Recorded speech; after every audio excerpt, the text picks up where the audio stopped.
Welcome to another Red Imperium tutorial. This time around we will be discussing resources, how to get them and what to do with them. There are 4 types of resources in the game that you need to keep an eye out for. The first 2 of them, resources and influence, you obtain by capturing planets. You can check how many resources and influence a planet has on their icons. The black hexagon represents resources. The orange hexagon represents influence. The third hexagon represents the planet type. A planet's resources and influence will be spent when you conquer them, so you will only be able to use them when they get refreshed at the beginning of the next round.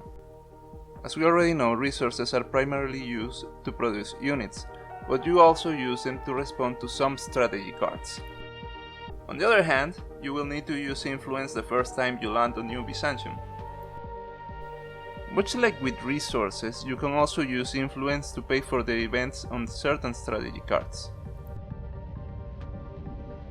More importantly, the amount of influence you have will determine how many votes you get when you proceed to the Galactic Senate.